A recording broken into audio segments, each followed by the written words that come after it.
My next guest is Best of the Web columnist James Taranto to give us an update on the Occupy Wall Street movement. Welcome, James. Hey, good to be here. Good afternoon. So in most cities, it looks like the movement's kind of petered out. I don't know if it's the cold weather or what, but that seems to be the case, but not so in Oakland, California. What's going on there? Well, they had riots there over the weekend. A bunch of these so-called Occupy people marched on a shuttered convention center in Oakland, declaring that they were going to take over this city property and use it as their headquarters. So police came, there were riot gear, injuries and whatnot, and it was just general chaos.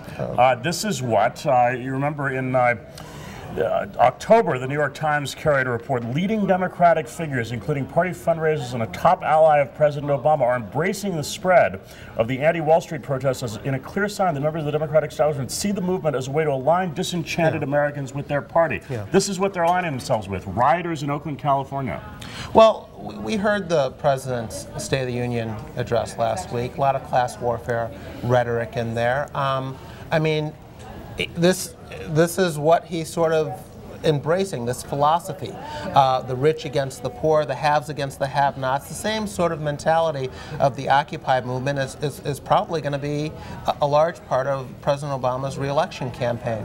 Well, of course, the president doesn't take it quite as far as these people do. Let me read you a quote from the San Francisco Chronicle from a Roxanne Dunbar Ortiz, who's a retired professor from Cal State East Bay. Quote, "Passionate, organized hatred is the element missing in all we do to try to change the world. Now is the time to spread hate. Hatred for the rich." Can you imagine if a speaker at a Tea Party rally said, "Now is the time to spread hate"? We would still be hearing about it to this day. Yes, we would. As I said at the outset, the Occupy movements in many other cities have sort of died down for the time being. Is this a temporary lull, do you think? When the weather warms, will these folks be back? Will they be a factor at the conventions later on this year? Well, it's an interesting question. I think the first thing to watch is, I believe in May, there is a summit in Chicago, NATO and the G8. This is the kind of meeting of international organizations that these professional anarchists like to disrupt. You remember, this goes way back to Seattle in 1999. So that may be there may be some of that. There will probably be some demonstrations, and some perhaps unruly and even violent demonstrations at the conventions. We've seen those in the past couple of conventions as well. Obviously, security will be very tight. But I think this isn't going away. I think this is they've let the genie out of this bottle. Sure. And what impact do you think it's going to have on the Democrats in the fall? You mentioned the president obviously cannot use rhetoric as extreme as this, but how far will he go to distance himself from the folks who think this way? Well, it depends on how disruptive these guys manage to be. If they're disruptive enough that they sort of force themselves into the media, onto the news, I think it could be awkward for the president. I keep hearing these theories that from conspiracy-minded people on the right, that this is deliberate, that the Obama campaign is trying to encourage this sort of thing. I don't understand the theory as to how this would help. How does a breakdown of law and order help re-elect an incumbent president, particularly when he's a president who doesn't necessarily have a reputation for law and order? The argument doesn't make any sense to me. So I think this may, if it's kept contained, if they do, for example, at the Democratic Convention in 2004, they had a kind of a little area way off to the side. You had to seek it out. I went and visited it a couple of times because I was curious, but if they manage to keep it contained in that way, I don't think it'll be a problem.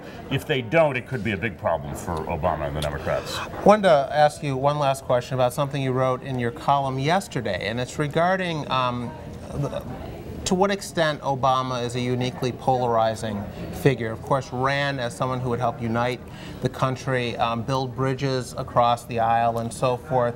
A Gallup poll came out recently, however, which is what you were writing about yesterday, that said, no, he's quite polarizing.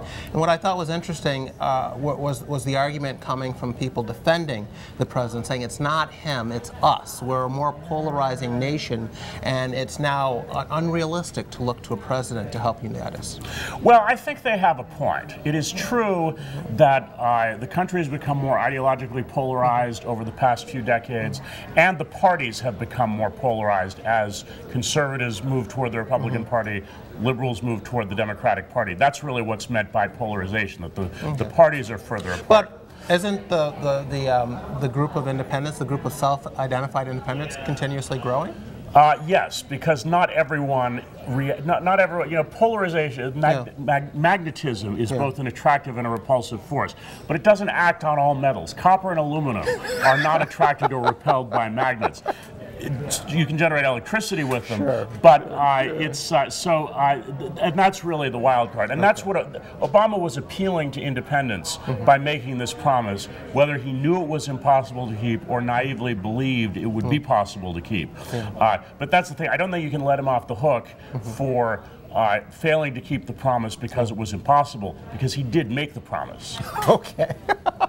I'll figure that one out later, but thanks for joining us, James. I gotta leave it there.